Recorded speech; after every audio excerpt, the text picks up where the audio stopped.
Joining with other research universities and the American Museum of Natural History, Phylos is working to map out the cannabis genome. And here with us today, we have the Chief Scientific Officer, Mowgli Holmes.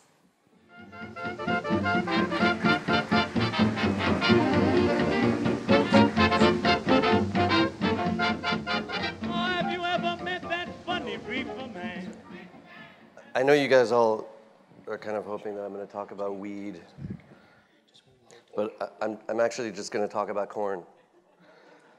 So this is a completely outrageous plant. Right now, 21% of the calories that humans get comes from corn. And the reason why is that we've made the plant insane at this point. So the reason I'm going to talk about corn is because I don't want to talk about what plants do to us right now. I just want to talk about what people do to plants. So backing up maybe 2-3 million years, huge parts of the planet were covered with these wild grasses. They looked a lot like field grasses that exist today. And they're evolving under the force of natural selection, which is slow. And so a couple million years later, one of them has evolved into this other kind of grass called teosinte. It's a Mexican wild grass. This is just the top part of it. It's about 2 or 3 inches long. And it took millions of years to get from those wild grasses to teosinte. And then in just a few thousand years, teosinte is corn, maize. And the reason why is because humans got their hands on it. So millions of years to get to teosinte, and then a few thousand, we get this just crazy transition. And we're still not done. So by the turn of the century, corn is just corn. It's kind of stabilized.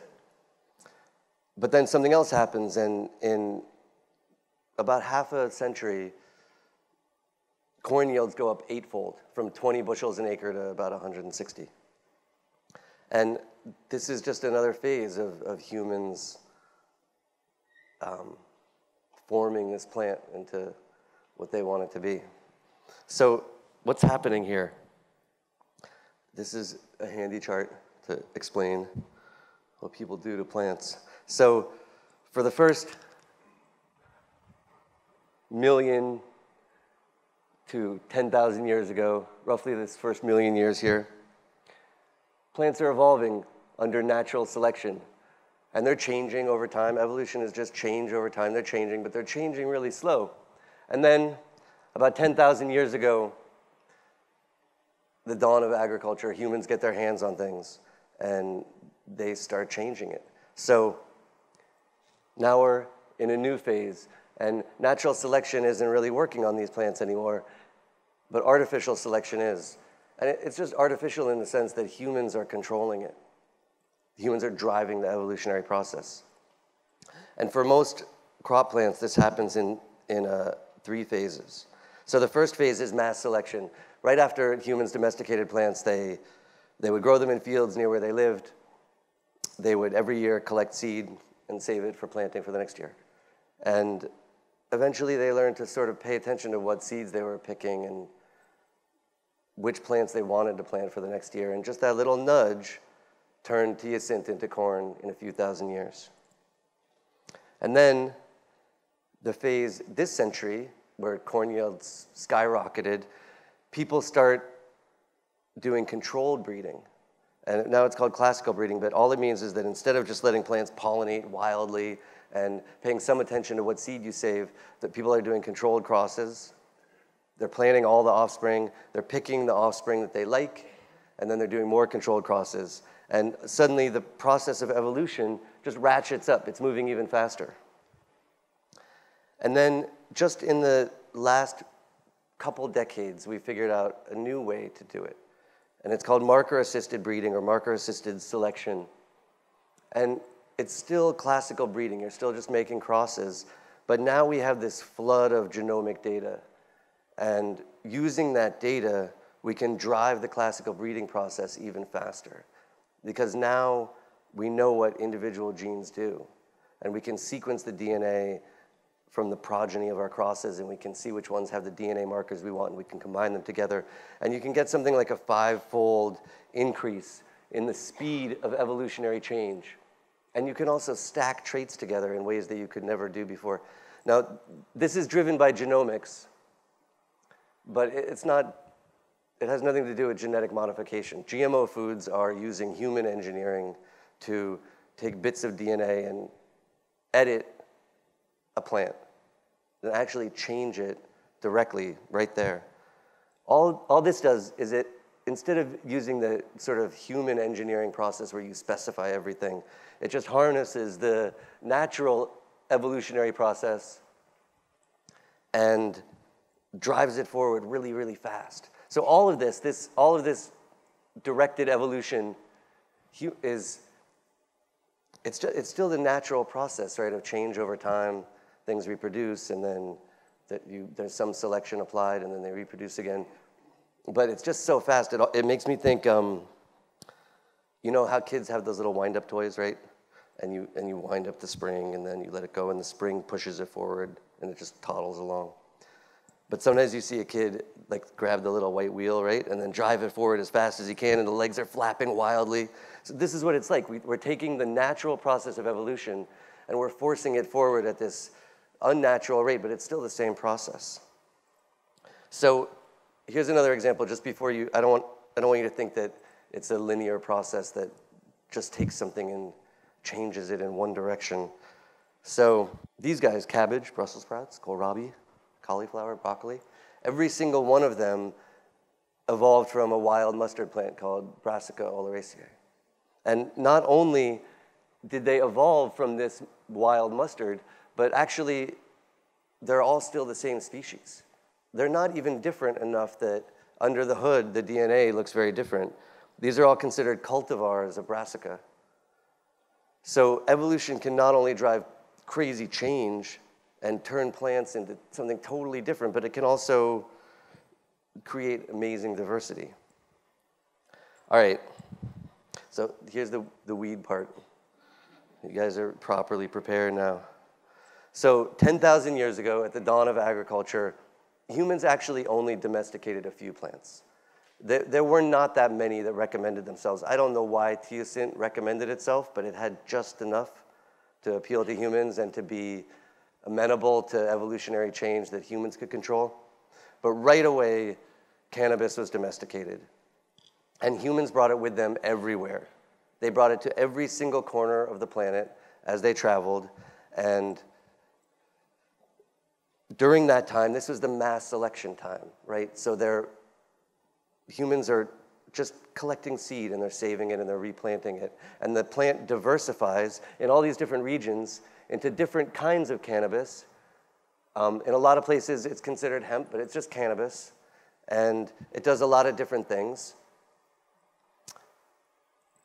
But it's still uncontrolled breeding, right? It's still just humans ratcheting it forward a little bit. It's the first phase of artificial selection. And at the end of that phase, it looks like this. It's a weedy, hemp-looking plant. It can do a lot of amazing stuff. There are cultivars that produce really nutritious seeds. There are cultivars as long ago as 3,000 years ago in China that had surprisingly high amounts of THC, and people obviously used it for that. It also makes this incredible fiber that actually transformed the world economy and was probably independently discovered all over the planet.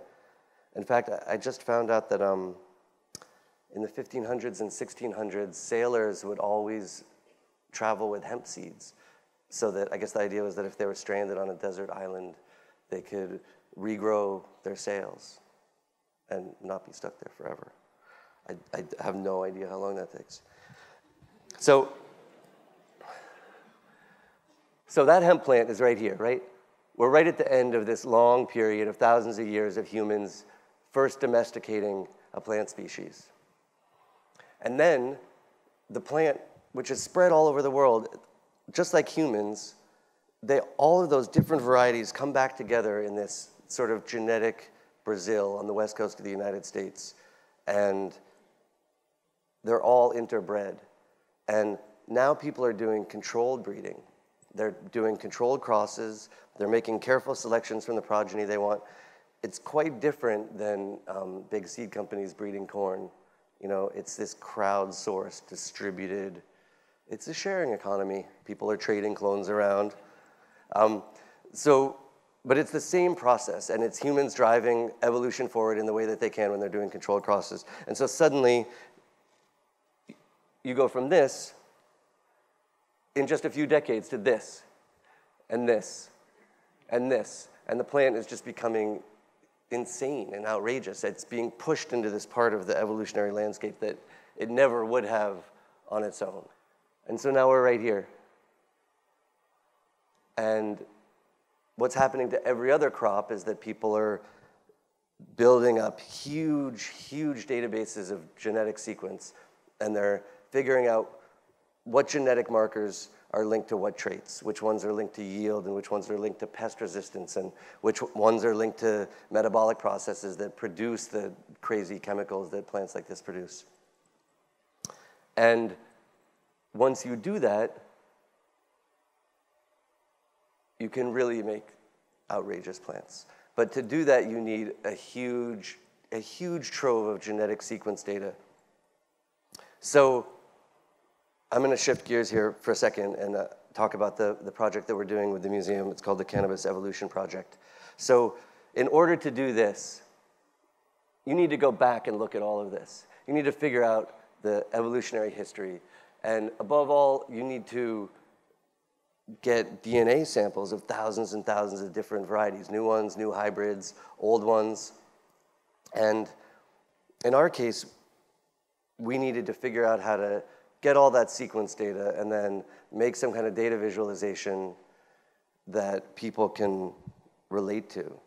Because we want people out there to care about it and engage with it and to send us more samples, right? So it has to be some kind of scientific data visualization that matters to people. And fortunately, people in this particular world are obsessive and they love this plant. And it probably will be the first time that non-scientists, civilians have been able to geek out on genetic data visualization. But it will be because, like I said, people just really, really care about this plant a lot. So the first thing that we discovered is that it's really, really hard to make a data visualization. And now you guys are probably all programmers, right? So now we're talking about data visualization tools. Now you'll be with me, right? So it turns out it's really, really hard to visualize how thousands of individuals in a population are related to each other. 23andMe does very much what we're doing for cannabis, and they have a bunch of different data visualization tools, and they're complicated and hard to follow. When you're all familiar with the evolutionary tree, and you have species on the tips, right? And that's a visualization that shows species branching apart and separating. But for one species, and cannabis is really just one species mainly, it turns out that biologists don't have it really dialed in how to visualize that because there's all this crossbreeding, and so you get this hairball, and it is, in fact, a hairball, you'll see. But so what people can do is sequence hundreds and hundreds of genomes, and then look at all the genetic markers in each sample, and then you make a distance matrix, a pairwise distance matrix, and you assign a distance value between each pair of samples, and that's a multi-dimensional array, and then you can project that down onto 2 or 3 dimensions, and you can get a population map. That's a scatter plot. It looks like this. They did it for maize, for corn, and it works good. You can see that different regions are far apart from each other in genetic space, as they should be. And it gives you a sense of the structure of the population. So this scatterplot method is one. The other method is this, where instead of trying to show the genetic distances, you try to show the relationships. And so this is a study that was done, again, very much like our study for wine grapes. And so the lines show that you do statistics on the genetic sequence that let you follow the way that chunks of the genome are passed along. And so you can infer parentage relationships and sibling relationships. So what we wanted to do was combine this sort of scatter plot method where you can see the different samples and how far away they are in genetic space, but also see the lines that show relationship into one interactive web-based visualization that people can play with. And this is our development. This is just a video of me playing with our development version. It's not live yet, public facing, and it only has 1,100 samples in it right now, but you can zoom into it, you can rotate it, you can click on samples that you care about and zoom in and see what other data is associated with them. You can search for individual samples. And pretty soon this will be up on the web. People will be able to play with it. People will be able to figure out what varieties they have. And ideally, all of it will tell us what to do next. Because one thing that we're finding from this is that the plant is, because of its weird history where it traveled all around the earth, and then there was all this basement crossbreeding for decades, it's become one of the most diverse species, not just plant, but species on the whole planet. It is so diverse. It's really very similar to humans in how diverse it is. There's just an incredible spectrum of genetics spread all around, and once we have all this data, we can start combining those back in the ways that we want to make the plants that we want. All right, so that's the end of the science seminar part of the presentation, and now we're going to go to the fireside chat part of the presentation. So with this,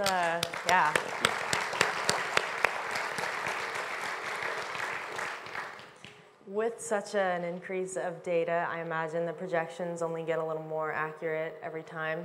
How do you determine the size of this industry right now? Of the market? The market. So the legal cannabis market is $3 billion this year.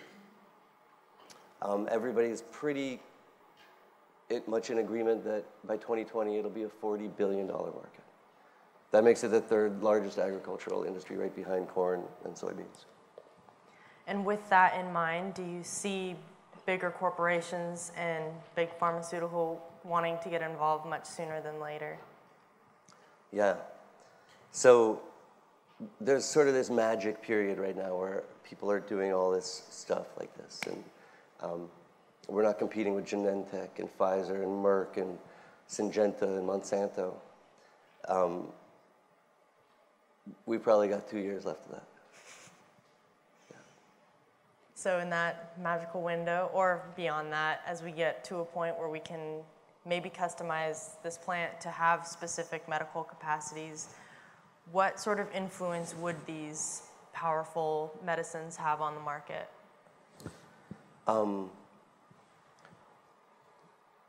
Well, so I think we'll be able to make tons of different things. So this plant, it's like a crazy Swiss Army knife, right? People, it has lots of different recreational uses, and it has lots of different medical uses. And I actually think that people eventually will sort of stop relying on that distinction so much. I don't know. But there are lots of clear disease indications that it helps for. And the plant is actually a chemical factory. It makes this whole series of molecules, the cannabinoid series, that explore the chemical shape space around this whole series of receptors that humans have, the endocannabinoid receptor system. And those receptors modulate a lot of different physiological processes. So being able to tune the plant however you want means that you'll be able to affect that system in subtle combinatorial ways and probably make really targeted medicines. That's the idea. Well, at this time, we wanted to open it up for any other questions in the audience. We've got some mics distributed. So aside from the obvious current medical uses or even recreational uses, how would that expand into other areas? Can you elaborate on that some? Other medical areas? You mean? Medical or recreational, aside from what we see today as the obvious ones. Right. So there's a long list of medical indications for it, and but it's very hard for people to get a plant that actually works. So there are certain plants that work for certain medical indications, and the data tends to be really bad. And sometimes that's because it's actually not effective. I mean, in a bunch of cases, that's true. And in other cases, it's just because people always have a different plant, and it's never you're never getting the right drug. So it will just clean that up and make it so that there is a medicine for glaucoma, and there is a medicine for nausea, and there is a medicine for insomnia, and they really actually do work. I think on the recreational side, I think we're going to see something totally different. Right now, plants are somewhere near 30% THC. I think in a year or two, we're going to start to see crazy plants that smell like chocolate and oranges and only have 2 or 3% THC, and they'll be like Pinot Grigio instead of moonshine. I guess my question is just, with this project, is the hope with this project that by basically beating the private parties to mapping this whole thing, it kind of protects it in the public domain? Like, what's the goal with that? So people are kind of freaked out about the possibility of patenting cannabis varieties. And so, yeah, we actually are working with a group called the Open Cannabis Project that is going to take all of our data and use it as a record to show that all of this stuff is in the public domain and can't be patented. Just to piss off Monsanto, really.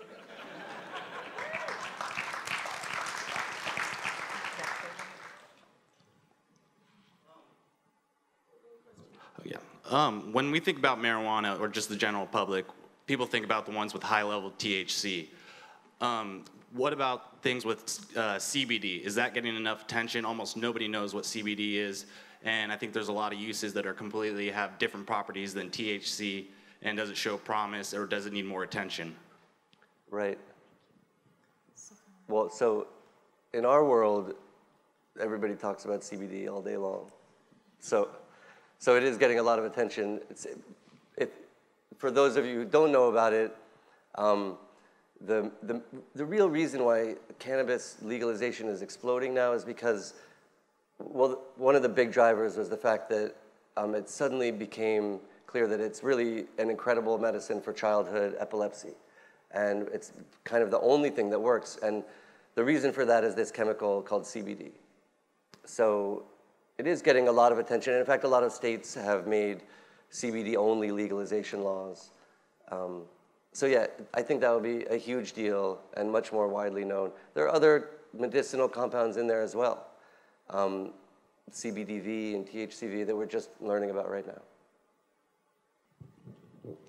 Is there any concern about FDA involvement as we continue to change and add additional like breeds or cultivars of this? And is that something where, the idea is that the more open source it is, the less we'll have to worry about that? Can you talk a little bit about that? Why do you say the FDA? Well, I guess so I come from a healthcare technology background, and I see a lot of, before things are kind of open to the public, the need to have tests for 10, 20 years to kind of prove out things from a medication perspective. Right. And I'm wondering kind of what that role would have, or if the technology that you're using here could have an effect of kind of maybe moving that process along faster for the sake of opening it up to other people who actually really need it. Right. Yeah, it's a really weird paradigm, the idea that instead of drugs being one molecule that goes through this rigorous federal approval process and clinical trials, it's instead this insane cocktail that is totally variable, and you just grow it in your own backyard, and then you take lots of it. I think that's pretty hard for people in the traditional healthcare universe to wrap their heads around. So two things. It's worth pointing out that, so for thousands of years, this is how we got medicine, is it would be some cocktail of roots and bark, and you'd be getting a lot of crap in there, and like some of it works and some of it doesn't, and probably the active ingredient was at a low concentration. But there were all these combinatorial things going on, and there's a lot of real evidence now that these chemicals work in combination. So I don't think it's a bad idea to to combine things the way plants combine them. But in terms of medical approval, the whole federal apparatus is still there. So one really interesting thing about that is that the one serious big pharma company that makes cannabis medicine, they're called GW Pharma. They're based in the UK. They have 2 cannabis-based drugs fast-tracked by the FDA here in the US. They'll probably be out in a year or 2.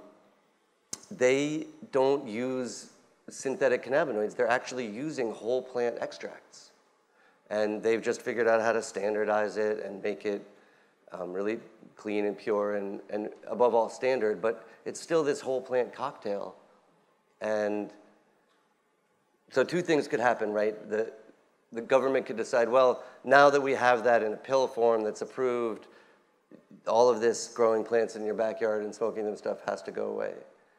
Or it could just be seen as a huge validation of the whole plant medicine idea and just make it harder to stop. I think that's what's happening now, is that if even big pharma realizes you need a whole plant extract, it's pretty clear that that's what will work, and I think people will get to do it themselves. But there'll also be a pharmaceutical layer where there's, more concrete, standardized medicine. But the idea of a project like this is that we can really standardize the backyard version too. You can know exactly the genetics of the plant you have. It doesn't fit into any existing medical model, though, in this country. It's a new thing, really. Craig Venter made waves a few years ago by announcing success in his labs of taking a genome that was entirely constructed computationally and inserting it into empty cellular material. Is that possible within this space, that we may look at going beyond marker-based breeding and essentially, rather than taking something that's already existed and modifying it, finding out mechanically what each marker does and constructing our own plants from that? So yeah, people can and will make genetically modified cannabis, probably. But I would argue that it's a bad idea. So first of all, we have 2 people who used to work at Synthetic Genomics with Craig Venter, now work for us. And just that mere fact makes people in the cannabis industry really nervous. They do not like biotech companies, and they definitely don't like GMO stuff. And so I think that products like that will generally just be not commercially non-viable. But yeah, you can do it. You can transform plants with other genes, and I'm sure people will try. I just think that the public won't like it, and I actually think that using the newest breeding techniques we have, you can make targeted plants quicker and more powerfully than you can with genetic modification. So I think it will kind of fall out of favor. And in fact, Monsanto and Syngenta and DuPont, all the big ag biotech companies, because of those reasons, they're actually moving resources from their GMO projects over to their marker-assisted selection projects. And I think that's the way things will start to go. I'm wondering if one of the components of the genome project that you're doing with cannabis is to identify new genes and therefore then new compounds that can be used for both recreational and medicinal use.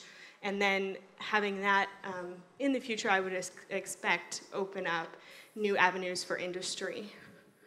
Is that kind of a component of what you're doing? Yeah, absolutely. I think we're almost over this. Will probably have to be the last question. But yeah, there's 107 cannabinoids in the plant.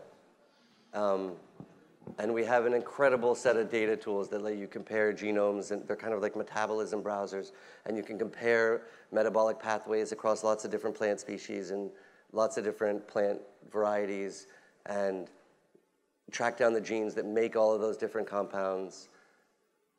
What's lacking is the basic science to see what those compounds do. And so we can do some of that, but some of it has to be done by universities who can't touch this yet, for the most part. So a lot of that's going to wait on legislative change and legislative funding for research projects in Oregon. We are working really hard on figuring out how to push research forward. So yeah, all of that will happen. It's just going to be a little bit slow. And they have a lot of resources online if you want to learn more about Phylos Bioscience afterwards. That's true. Yes. Thank you. Thank you.